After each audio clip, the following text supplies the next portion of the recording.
모세가 온 이스라엘을 불러 모으고 그들에게 말하였다. 이스라엘 자손 여러분, 내가 오늘 당신들에게 말하는 규례와 법도를 귀담아 듣고 그것을 익히고 지키십시오. 주 우리의 하나님은 호렙산에서 우리와 언약을 세우셨습니다. 주님께서 이 언약을 우리 조상과 세우신 것이 아니라 오늘 여기 살아있는 우리 모두와 세우신 것입니다. 신명기 5장 1절에서 3절 말씀. 모세가 요단강 동편 모압 땅에서 백성들을 향해 하나님의 뜻과 지금까지 인도하심을 설명했던 신명기 1장에서 4장까지의 첫 번째 강론이 끝났습니다. 신명기에 서두라 일컫는 이 1장에서 4장까지의 논의는 이제 가나안 땅을 목전에 둔 이스라엘 백성들이 지나온 길을 반추하고 어떻게 지금 이곳까지 오게 되었는지 설명했습니다. 약속의 땅 바로 앞까지 오는 동안 이스라엘 백성들의 여정은 굴곡지고 곳곳에 애환과 슬픔이 깃들여 있었습니다. 광야에서의 배고픔과 두려움, 이방 민족과의 조우, 그리고 하나님이 금하신 일에 대한 범죄, 하나님의 무서운 진노, 이러한 것들이 그들의 여정에 알알이 박혀 있었습니다. 모세는 담담하게 그러나 가감 없이 우리가 어떻게 그 길을 걸어왔는지, 무엇보다 하나님께서 우리를 어떻게 인도하셨는지 약속의 땅 경계선 바로 바깥 모압 땅에서 선포하였습니다. 이제 오늘 우리의 본문인 신명기 5장을 시작으로 모세의 두 번째 강론이 시작됩니다. 모세는 다시금 온 이스라엘을 불러 모으고 강론을 시작합니다. 모세의 말입니다. 이스라엘 자손 여러분, 내가 오늘 당신들에게 말하는 규례와 법도를 귀담아 듣고 그것을 익히고 지키십시오. 이 짧은 선언에는 신명기가 말하고자 하는 중요한 키워드가 가득합니다. 먼저 규례와 법도입니다. 모세가 지금 말하는 규례와 법도는 단지 나열된 율법 계명을 의미하지 않습니다. 이스라엘이 지켜야 할 규례와 법도는 일상 속에서 이스라엘이라는 정체성을 나타내는 표지이자 하나님의 백성이라는 증거입니다. 이제 이스라엘에게 율법은 위에서 주어진 것을 지나 삶에서 실천해야 할 과제가 됩니다. 또한 규례와 법도는 이어서 등장하는 십계명과 비슷하지만 형식에서 차이를 보입니다.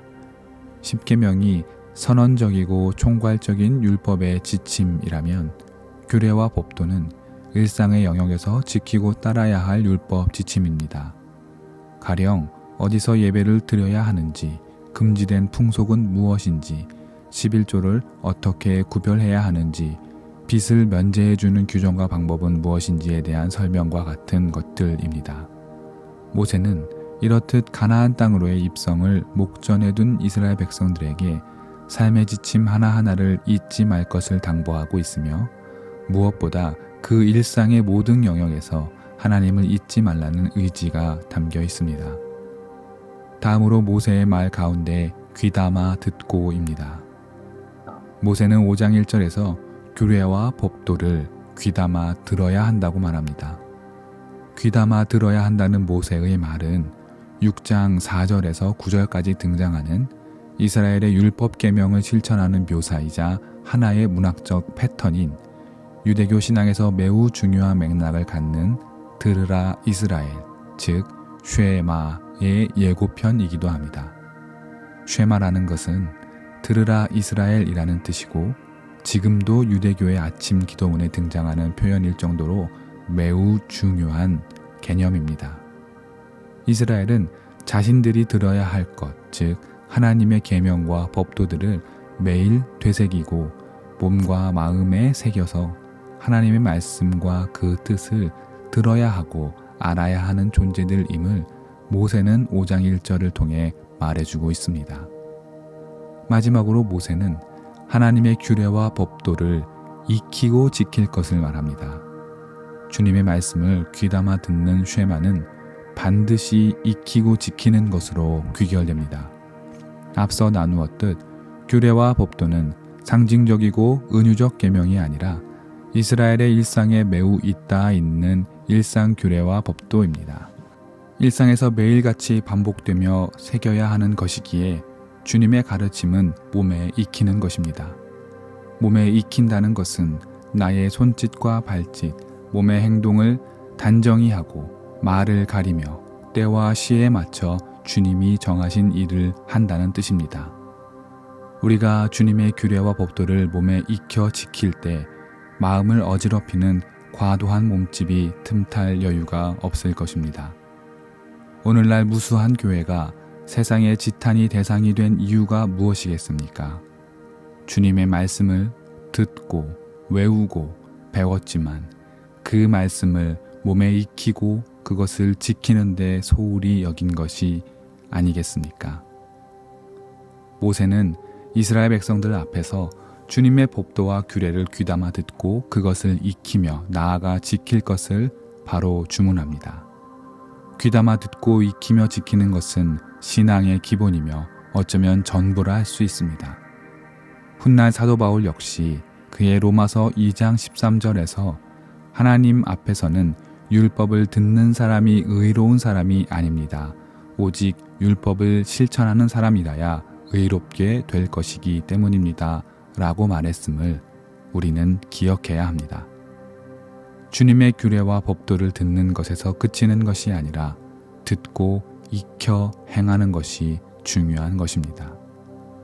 모세의 당부는 계속 이어집니다.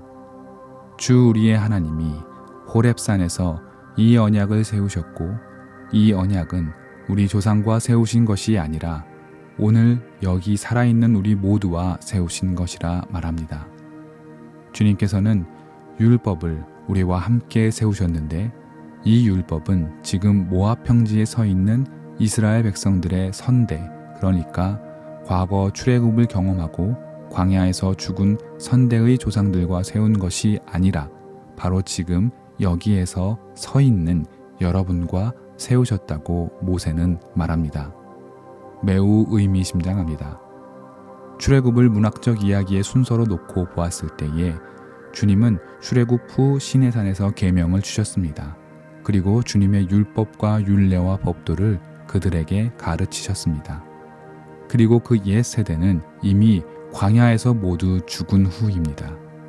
이 상황에서 모세는 그러니까 출애굽의 신세대에게 하나님의 율법이 과거에 그들과 세운 것이 아니라 바로 지금 여기에 서 있는 여러분들과 함께 세우셨다고, 바로 우리와 지금 이 율법을 맺으셨다고 말합니다.